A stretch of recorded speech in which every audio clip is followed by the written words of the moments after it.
Chapter 9. Yes, Count Olaf continued. It certainly is strange to find a child missing, and one so small and helpless. Where's Sunny? Violet cried. What have you done with her? Count Olaf continued to speak as if he had not heard Violet. But then again, one sees strange things every day.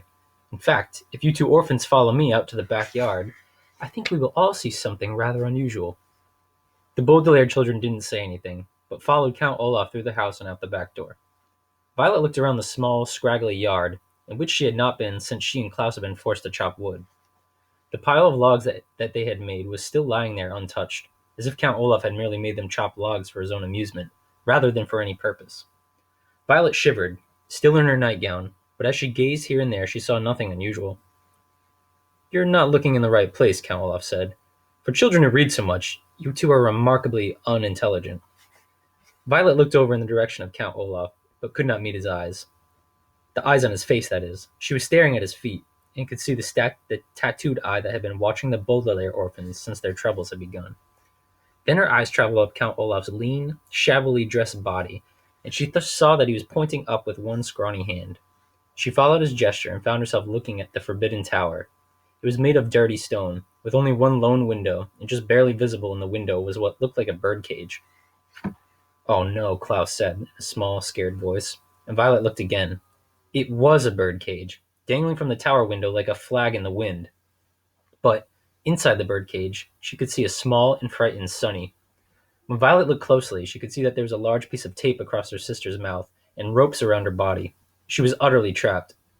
Let her go, Violet said to Count Olaf. She's done nothing to you. She's an infant. Well, now, Count Olaf said, sitting on a stump, if you really want me to let her go, I will. But surely even a stupid brat like you might realize that if I let her go, or more accurately, if I ask my comrade to let her go, poor little Sunny might not survive the fall down to the ground. That's a 30-foot tower, which is a very long way for a little person to fall, even when she's inside a cage. But if you insist... No, Klaus cried, don't! Violet looked into Count Olaf's eyes, and then at the small parcel that was her sister, hanging from the top of the tower and moving slowly in the breeze. She pictured Sunny toppling from the tower and onto the ground, pictured her sister's last thoughts being ones of sheer terror. Please, she said to Olaf, feeling tears in her eyes. She's just a baby. We'll do anything. Just don't harm her. Anything? Count Olaf asked, his eyebrows raising. He leaned in toward Violet and gazed into her eyes. Anything. Would you, for instance, consider marrying me during tomorrow night's performance? Violet stared at him. She had an odd feeling in her stomach, as if she were the one being thrown from a great height. The really frightening thing about Olaf, she realized, was that he was very smart after all. He wasn't merely an unsavory, drunken brute, but an unsavory, clever drunken brute.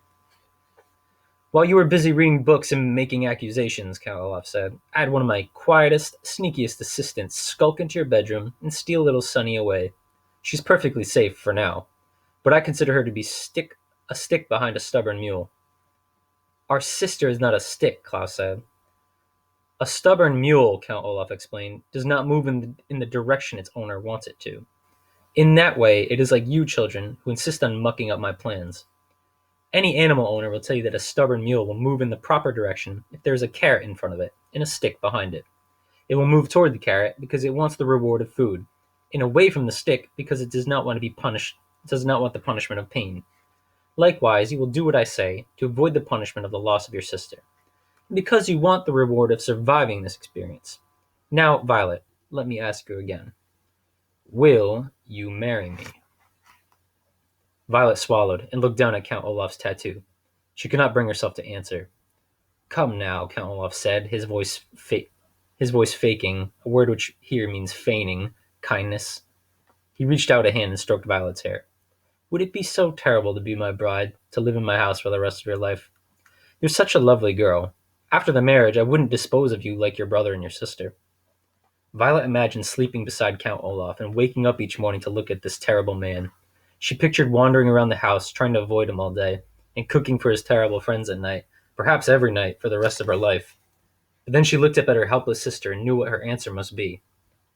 If you let Sunny go, she said finally, I will marry you.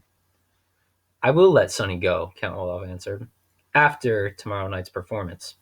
In the meantime, she will remain in the tower for safekeeping. And as a warning, I will tell you that my assistants will stand guard at the door to my tower staircase, just in case you were getting any ideas. You're a terrible man, Klaus spat out, but Count Olaf merely smiled again. I may be a terrible man, Count Olaf said, but I have been able to concoct a foolproof way of getting you your fortune, which is more than you've been able to do.